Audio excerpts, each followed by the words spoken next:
누구를 구할 것인가? 라고 하는 책에 나오는 이야기입니다. 유명한 하버드 대학 교수였던 마이클 셀던이라고 하는 교수가 쓴 정의란 무엇인가? 라고 하는 책에 나오는 그 내용이기도 합니다.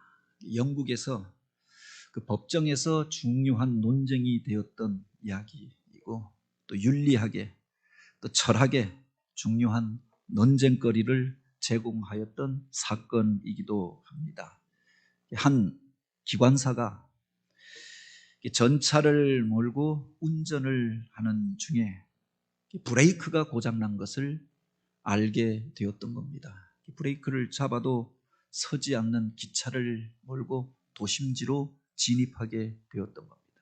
시속이 100km가 넘는 이 기차를 어떻게 할 것인가?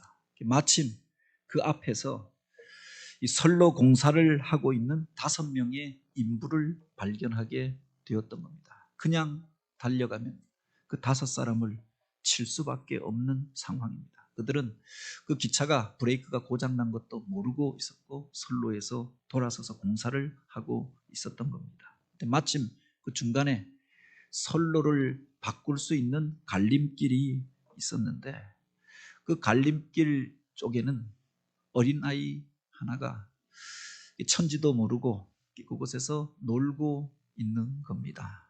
어떻게 할 것인가? 실제로 이 데프니 존스라고 하는 이 기관사는 그곳에서 결단을 내리게 되지요.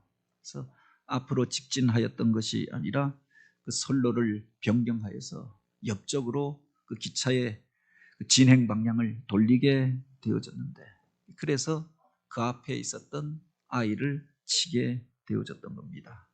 5명의 생명을 구하여서 그렇게 구원함을 얻은 그 사람들은 그에게 생명의 은일이라고 이야기하고, 신문에는 바로 전차 영웅, 5명의 생명을 구한 그 기지를 발휘한 그 기관사라고 그의 기사가 나게 되어집니다. 그런데 정작 아이를 잃어버리게 된 졸지에 애꿎은 생명을 잃어버리게 된 그 아이의 부모는 바로 그 기관사를 살인죄로 고소를 하였던 겁니다. 그래서 오랫동안 치열하게 바로 법정에서 이 문제를 가지고 다투게 되어졌다. 내가 만약 그 기차의 기관사였다고 하면 여러분은 어떻게 하시겠습니까? 그냥 가던 방향대로 그대로 두면은 5명의 생명을 상하게 되는 겁니다. 그들을 살리기 위하여서 진로를 바꾸면 엉뚱한 자리에 있었던 한 사람이 다치고 죽게 되어졌다고 합니다. 나라고 하면 과연 어떻게 했을까? 우리가 삶의 자리 가운데서 바로 이런 곤란하고 어려운 선택의 자리 가운데 놓여지게 될 때가 있잖아요. 한쪽은 좋고 한쪽은 나쁘다라고 하면 우리가 분명하게 선택할 수 있다. 한 사람은 살리고 한 사람은 그래서 구할 수 있다라고 하면 우리가 그렇게 그 길을 선택할 텐데, 이쪽으로 가도 저쪽으로 가도 피해를 당하고 어려움을 겪을 수밖에 없는 아주 난처한 자리 가운데 거하면서 선택하여야만 하는 순간이 있다. 그때 우리가 어떻게 할 것인가? 나인홀드 니버라고 하는 분이 있습니다. 그가 하나님 앞에 늘 드렸던 기도가 있지요. 바로 이 부조리한 세상 가운데 이 복잡한 문제 앞에 직면하여서 그가 늘 기도하였던 제목이 있습니다. 제가 그것을 바꿀 수 없는 것이라고 하면 그것을 있는 그대로 받아들일 수 있는 평안의 마음, 평화의 마음을 내 안에 주옵소서. 그러나 내가 선택하여서, 내가 결단하여서 그 상황을 바꾸고 좋게 할 수 있는 일이라고 하면은 바로 이 일에 도전할 수 있는 용기를 내 안에 허락하여 주옵소서. 그리고 바로 이 2가지를 바로 분별할 수 있는 지혜를 내게 주옵소서. 오늘 우리가 바로 이런 기도를 드릴 수밖에 없는 시대 가운데 살아가고 있잖아요. 우리가 받아들이고 인정하여야만 하는 일인가? 아니면 오늘 우리가 선택하여서, 오늘 우리가 결단하여서, 우리가 용기를 내어서 시작하면 세상을, 상황을 바꿀 수 있는 일인가? 이것을 바로 분별하는 지혜가 우리들 가운데 필요하잖아요. 이 혼돈스러운 세대 가운데서 그래서 하나님의 뜻을 구하며 기도함으로 나아가는 저와 여러분 우리 교회가 되길 원합니다. 오늘 우리가 읽은 이 출애굽기에 보면은 이런 극단적인 선택의 상황 가운데 놓여져 있는 부모의 모습을 기록하고 있습니다. 이것을 선택해도 그렇게 어렵고 힘들고 또 그렇게 냉혹한 그 결과가 올 수밖에 없는 상황이었고, 그렇다고 해서 반대쪽을 선택할 수도 없는 자리에 있었던 부모의 이야기를 기록하고 있죠.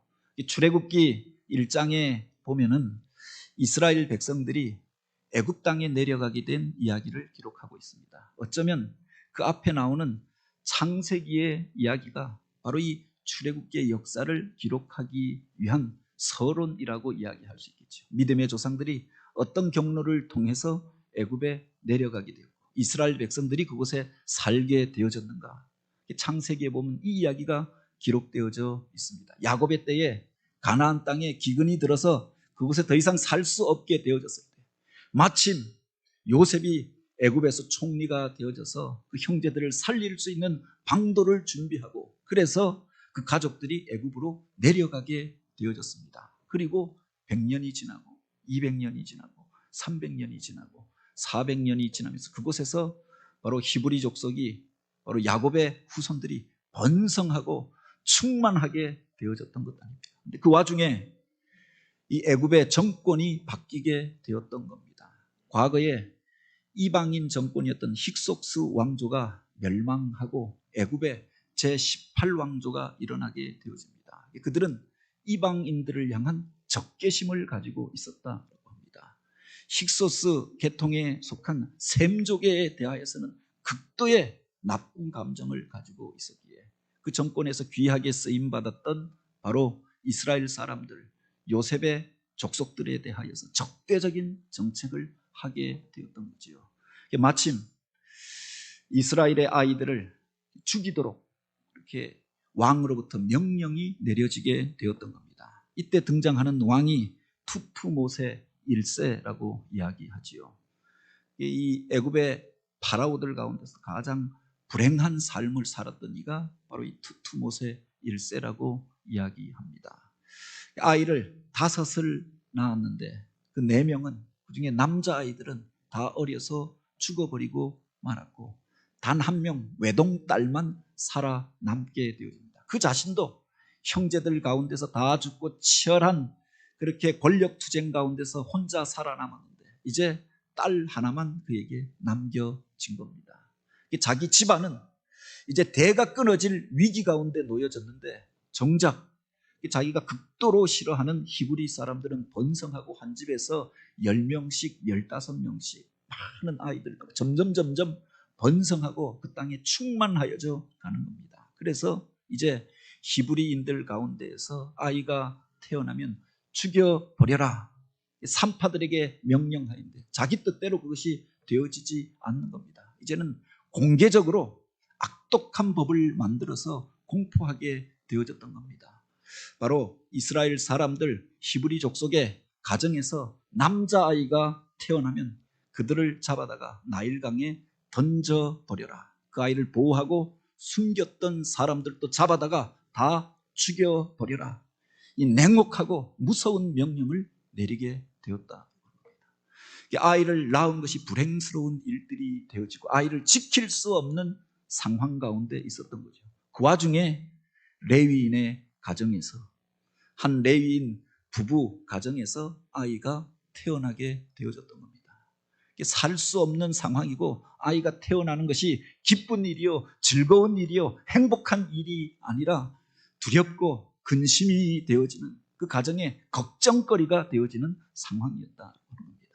그 아이를 그냥 애굽의 군사들에게 내어주면 그 자리에서 죽어버리고 말았을 것입니다. 그런데 그 아이를 살리고자 하여서 숨겼다고 하면 그랬다가 발각이 되어지면 그 부모도 죽임을 당하고 먼저 태어났던 아이들도 위험에 처하게 되어지는 상황이었다. 그 가정에 아이가 없었던 것이 아니라 이미 그 전에 아론이라고 하는 아들이 있었고 미리암이라고 하는 딸도 있었던 가정입니다. 예, 그 아이들이 태어날 때는 이런 명령이 없었기에 그 아이들을 키우고 양육할 수 있었는데 이제 셋째 아이가 태어났는데 바로 이런 무서운 법령이 공포되어졌다. 내가 부모라고 하면 어떻게 할 것인가?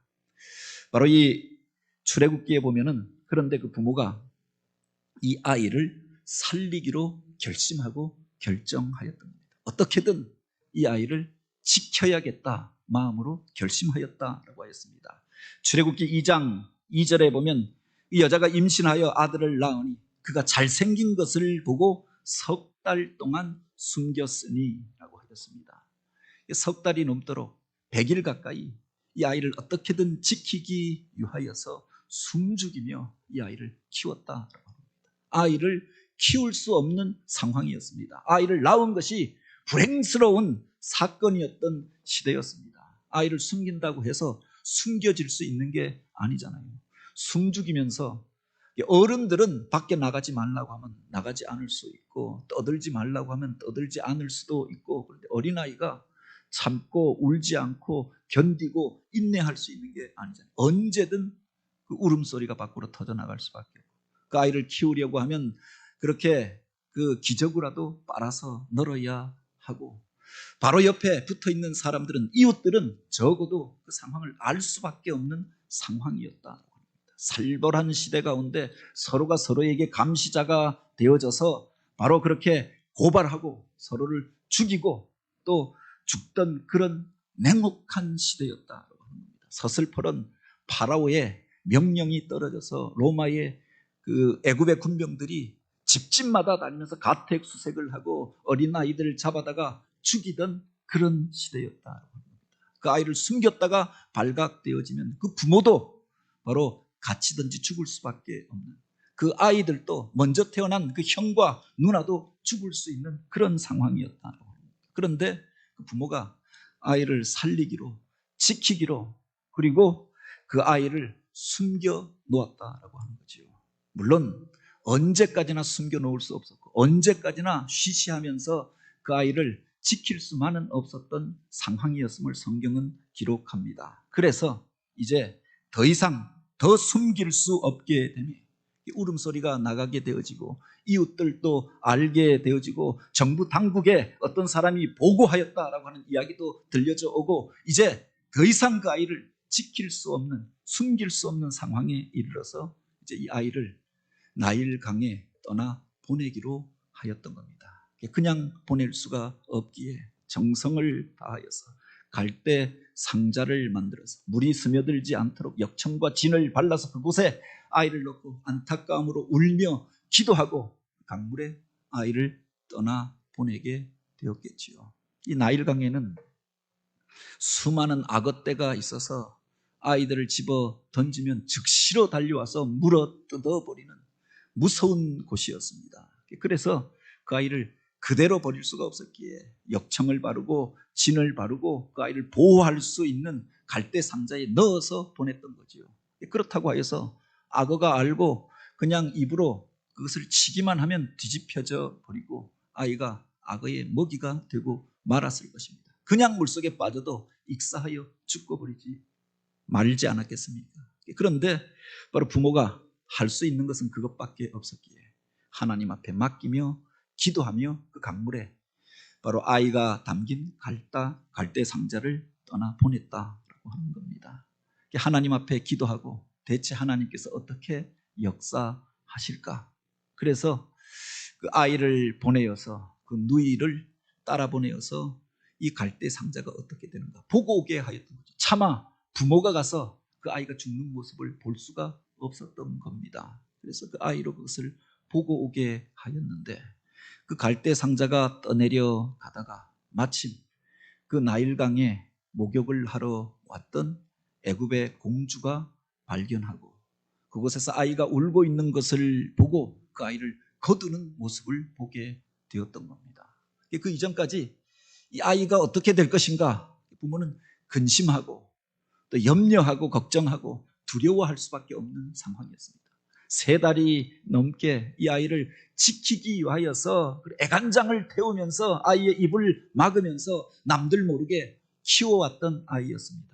그 아이 때문에 다른 아이들에게 이 가정에 또 다른 위험한 일들이 생기지 아니할까 마음을 졸이면서 살았던 세월이었습니다. 그런데 정작 이제 애굽의 공주가 이 아이를 발견하더니 그 아이를 보고 불쌍히 여기면서 자기의 양자로 삼으려고 하였던 겁니다. 바로 그 히브리 남자아이들을 죽이라 명령하였던 파라오의 딸이 아닙니까? 바로 이 투투모스 1세의 외동딸이었던 하셉수트라고 하는 여인이요 공주였습니다. 왕위 계승 제1순위에 있었던 여인이었죠. 그가 바로 이 아이를 발견하게 됩니다. 그 또한 히브리 사람에 대한 부정적인 감정을 가지고 있었고 그의 아버지가 히브리인의 아이들을 다 죽여버리라 명령하였습니다. 그런데 그가 웬일인지 이 아이를 보더니 안타까워 울면서 바로 그 아이에게 젖을 먹여줄 사람을 구하였던 거지요. 그래서 정작 그 아이의 어머니를 불러서 그리고 젖을 먹이게 하고 싹을 주고 그 아이를 키우게 하여 주었다라고 하는 겁니다. 바로 이 순간을 통해서 역전이 일어나게 되어졌던 겁니다. 이 아이 때문에 두려워하고 근심하고 염려할 수밖에 없는 상황이었는데 이 공주가 그 아이를 발견하게 되면서 이제는 떳떳하게 합법적으로 아이에게 젖을 먹이고 아이를 키우게 되어졌던 겁니다. 왕궁에서 공주가 주는 양육비를 받으면서 생활비를 받으면서 최고의 조건에서 아이를 양육하게 되어지고 그리고 이제 그 아이가 왕궁에 들어가서 최고의 교육을 받게 되었다. 만약 다른 사람이 이 아이를 발견했다고 하면 어떻게 되었을까? 적어도 그 아이를 살릴 수 있는 사람은 이 이집트 땅 안에 애굽 땅 안에 바로 이 공주 한 명밖에 없었다라고 하는 겁니다. 파라오의 불같은 명령이 있지 않았습니까? 그래서 바로 그 군병들이 다니면서 집집마다 수색하여서 아이들을 잡아다가 죽이고 그래도 반항하지 못하고 그 누구도 반역하지 못하던 시대였다라고 합니다. 그런데 단 한 명 파라오에게 바로 자기 말을 할 수 있었던 사람이 있었는데 그의 외동딸 그 와중에도 형제들이 다 죽고 혼자 살아남아서 그 왕국을 이어갈 책임을 맡게 된 그 공주에게 그 아이가 가게 되어졌던 거죠. 뿐만 아니라 그 공주가 그 아이를 안타까운 시선으로 사랑의 시선으로 볼 수밖에 없었던 상황이 있었다. 하는 겁니다. 결혼을 하였으나 아이를 가졌으나 몇 번에 걸쳐서 유산을 하고 그래서 안타까운 사연을 가진 여인이었습니다. 그날 나일 강가에 나왔던 것도 사실은 왕궁 안에 왜 목욕탕이 없고 몸을 씻을 곳이 없었겠습니까? 그런데 나일 강은 생명의 강이라고 불려졌고 그 강가에 나와서 목욕을 재개하고 몸을 씻고 그 생명의 주관자인 신에게 빌면은 아이를 낳을 수 있고 얻을 수 있다라고 하는 그런 풍습이 있었고 전설이 있었다라고 합니다. 그래서 나일강에 나와서 몸을 씻으면서 바로 그 생명의 신에게 생명을 주관하는 신에게 나에게 생명을 잉태할 수 있는 은혜를 달라고 나에게도 아이를 낳게 하여 달라고 그렇게 기도하였는데 마침 울음소리가 들려오고 그리고 그 갈대 상자를 열어보니 바로 갓 태어난 아이가 그곳에 있었다라고 하는 거죠. 기쁨으로 신이 주신 선물로 받았고 그래서 그 아이를 최상의 것들로 공급하며 교육하며 지키게 되었다. 왜 하나님께서 그 공주에게로 갈대 상자를 움직여 갔느냐? 바로 그 속에 바로 성경이 우리에게 던져주는 질문이 있었던 것 아닙니까? 그 전에 보면은 그 부모가 아이를 낳고 그의 잘생긴 것을 보고 그를 살려야겠다라고 마음을 먹었다라고 하였습니다. 이것을 히브리서 11장 23절에 보면 이렇게 기록하지요. 그 아이가 아름다운 아이임을 보고 근데 그 앞에 보면 몇 번에 걸쳐서 반복되는 말이 있습니다. 그 부모가 믿음으로 그 아이가 아름다운 아이임을 보고 믿음으로 그 아이를 지키고 또 믿음으로 그 아이를 양육하였다라고 하는 이야기가 반복되어지는 겁니다. 그 아이를 보는데 그냥 아이가 잘생겼다, 그래서 지켜야지, 이게 아니었다라고 하는 겁니다. 믿음으로 그 아이를 바라보았다라고 하는 거죠. 자기 자식이 잘생기지 아니한 사람이 어디 있겠습니까? 우리 아이도 처음 태어나서 그렇게 보니까 4년을 넘게 기도하면서 우리 첫째 아이가 태어났거든요. 보니까 얼마나 이쁜지 날마다 눈만 감으면 생각나는 겁니다. 그런데 어느 날 교회에 한 권사님이 아이를 보고 그렇게 이야기하는 겁니다. 이런 아이가 나중에 커면 이뻐져요, 이러면서 어깨를 툭툭 치고 가는 겁니다. 충분히 지금 이쁜데 나중에 이뻐진다니, 그랬던 적이 있죠. 부모 눈에는 다 자기 아이가 이뻐 보이고 사랑스러워 보이는 거다. 그런데 인간의 육정으로 그렇게 보았던 것이 아니라 믿음으로 그 아이가 아름다운 아이임을 보았다. 믿음으로 하나님께서 그 아이를 지켜주실 것을, 믿음으로 그 하나님께서 그 아이를 사용해 주실 것을, 믿음으로 하나님께서 그 아이를 통하여서 놀라운 일들을 행할 것을 그가 보았다라고 하는 거지요. 바로 사도행전 7장 20절에 보면 스데반은 이 일에 대하여서 이렇게 이야기합니다. 저가 하나님 보시기에 아름다운지라. 인간이 보기에, 세상의 눈으로 보기에 아름다운 것이 아니라 하나님 눈으로 보시기에 아름다운 아이였다라고 합니다. 하나님의 비전을 이루어가고 하나님의 꿈을 이루어가고 하나님의 계획하심 가운데 쓰임받을 아이였다라고 하는 거죠. 그것을 부모가 깨닫게 되었던 겁니다. 그래서 어떻게든 이 아이를 지켜야겠다 마음을 먹게 되었던 거죠. 내가 조금 그 아이 때문에 어려움을 당하더라도, 아니 죽임을 당할지라도 이 아이는 지켜야겠다고 결심하게 되었던 거죠. 믿음으로 그 아이를 보았고 하나님의 눈으로 그 아이를 보았고 또한 하나님의 비전 가운데 그 아이를 보았다라고 하는 겁니다. 그를 하나님께서 귀히 여기셨고, 그래서 어떻게든 그 아이를 살리려고 하였던 부모의 믿음을 보시고, 그 믿음으로 하나님 앞에 맡기는 부모의 기도를 들으시고, 이제 그를 애굽의 공주에게로 인도하여서 그를 만나게 하시고 살게 하실 뿐만 아니라 당대 최고의 교육을 받게 하여 주셨던 거지요. 살 수 없는 상황이었습니다. 그런데 하나님이 개입하셨더니, 하나님 앞에 맡겼더니 하나님께서 그 아이를 붙들어서 그 아이를 유일하게 살릴 수 있는 그 사람과 연결시켜 줍니다. 그가 자기의 양자로 삼고 나니까 그 아이에게 공급할 것들이 다 생기게 됩니다. 자기 아이를 자기가 키우는데, 자기 아이에게 젖을 주는데 그 왕궁에서 돈이 나오면서 생활비를 대어주고 양육비를 대어주고 싹쓸 주는 겁니다. 그리고 자유롭게 왕궁을 드나들면서 최고의 교육을 받게 되어지고 당대에 배울 수 있는 최상의 환경 가운데서 그 아들을 양육하게 되어졌다고 하는 겁니다. 그가 이제 공주의 아들이 되니라라고 하는데, 이제 왕궁에서 존귀한 자리에 서서 많은 사람들 앞에 서게 되어지고 나중에는 이스라엘을 구원하는 자가 되어졌던 것 아닙니까? 신명기 34장에 보면은 바로 모세에 대하여 이야기하기를, 모세 이후에 그와 같은 선지자가 일어남이 없었다라고 했습니다. 이스라엘 역사상 가장 위대한 인물이었다라고 하는 거죠.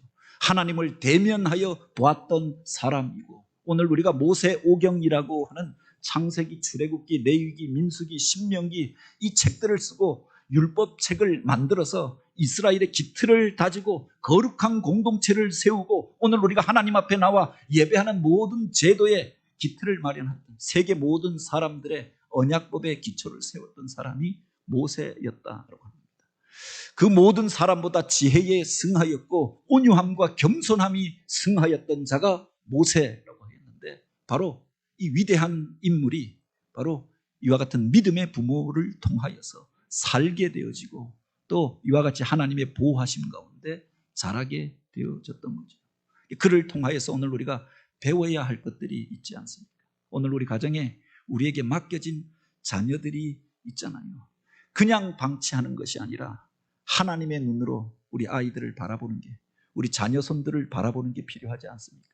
그냥 근심하며 염려하며 그래서 어떻게든 내가 보호하여야겠다라고 하는 게 아니라 믿음의 눈으로 내 자녀들을 보는 게 필요하잖아요. 하나님께서 지켜주심을 바라고 하나님 앞에 맡기고 하나님의 말씀으로 양육하는 태도가 필요한 것 아닙니까? 오늘날 얼마나 위험한 시대 가운데 우리가 살아가고 있습니까? 수많은 사건 사고가 범람하고 음란하고 패역한 세대 가운데 요사이는 바이러스까지 창궐하여서 언제 어디서 누구를 통하여 이 전염병에 걸리고 쓰러질지 모르는 세상 가운데, 그래서 부모들이 학교에서 개학을 한다고 하여도 아이를 보낼 수 없다고 이야기합니다. 교회 안에서 예배를 드린다고 하여도 왜 교회에서 예배를 드리냐고 오히려 항의 전화가 오는 겁니다. 그래가지고 우리 아이가 교회 갔다가 병에 걸리면 어떻게 하겠느냐, 두려워할 수밖에 없는 상황 가운데 우리가 살아가고 있잖아요. 그런데 세상의 눈으로 아이를 보고 또한 인간적인 생각으로 판단하는 것이 아니라 하나님의 눈으로 보고 믿음의 눈으로 보고 하나님께서 보여주시는 비전 가운데 우리 자녀들을 바라볼 수 있게 되길 원합니다. 물론 부모가 최선을 다하여서 우리 아이들을 지키고 보호하고 또 그에게 가장 좋은 것들을 공급해 주어야겠죠. 그래서 그 부모가 3달이 넘게 집에서 자기가 보호하려고 하였습니다. 목숨 걸고 아이를 지키려고 하였습니다. 그러나 지킬 수 없는 상황이 있잖아요. 그 아이가 언제까지나 그 집안에서 부모 품 안에서 살아가겠느냐. 언제든 세상에 나올 수밖에 없고 세상에서 수많은 사람들을 만날 수밖에 없고 이 치열한 경쟁의 사회 가운데 살아갈 수밖에 없는 것 아닙니까? 그렇다고 하면 저가 세상에 나가기 전에 바로 그를 보호할 수 있는 갈대 상자를 만들어야 하는 것 아닙니까? 한 올 한 올 그 갈대를 뽑아다가 엮어서 상자를 만들고 세상에 물이 들어오지 아니하도록 역청과 진을 발라서 아이를 보호할 수 있는 갈대 상자를 만들어서 그 안에 아이가 거할 수 있도록 하여야겠죠. 말씀으로 공급하고 무엇이든지 하나님의 보호하심과 도우심 가운데 거할 수 있도록 부모가 그 아이를 위하여서 정성을 다하여서 그것들을 준비하여야 할 것입니다. 그러나 그 갈대 상자가 그 아이를 영원히 보호할 수 있는 것도 아니더라. 결국은 세상 가운데 떠내려 가게 되어져 있는 것 아닙니까? 중요한 것은 하나님 앞에 맡길 때 이제 부모가 최선을 다한 이후에 그리고 하나님 앞에 맡길 때 하나님 손에 부탁드릴 때 하나님께서 붙들어 주심에 모세와도 같이 위대한 사람이 우리 가정을 통하여서 일어나게 될 줄 믿으시기 바랍니다. 요한 웨슬레이의 어머니 수산나 웨슬리가 이런 이야기를 했다고 합니다.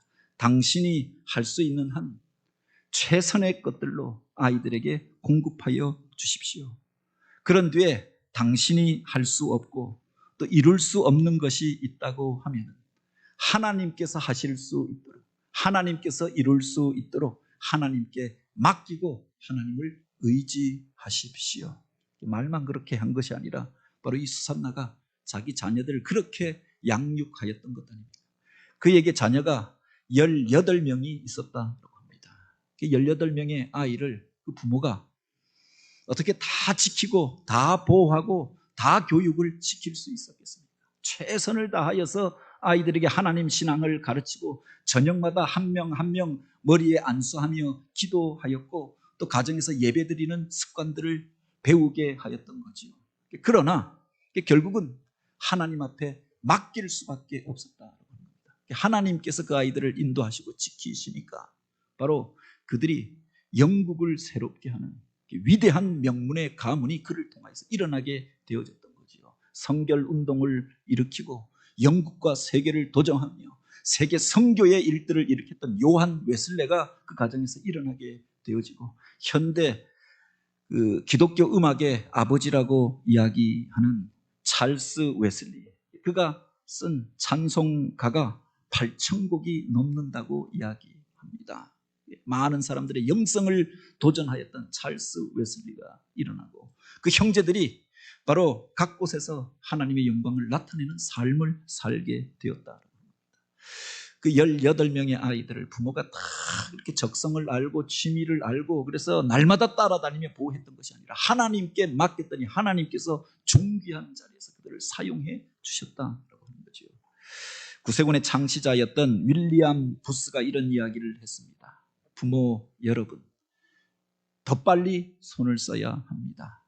여러분이 더 빨리 내 아이들을 위하여서 손을 써야 합니다. 마귀 사단이 우리 아이들에게 죄를 가르치기 전에 세상의 것들로 인하여 물들기 전에 먼저 그들에게 하나님을 가르치고 하나님의 의를 가르치고 하나님의 말씀을 가르쳐야 합니다. 그래서 하나님을 섬기는 자로 먼저 세워야 합니다.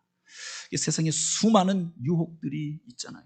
영국에서 보니까 바로 75%의 사람들이 바로 14살이 되기 전에 예수를 믿고 영접하였다. 그리스도인들 가운데 75%가 14살이 되기 전에 초등학교 다닐 때 예수를 믿었다.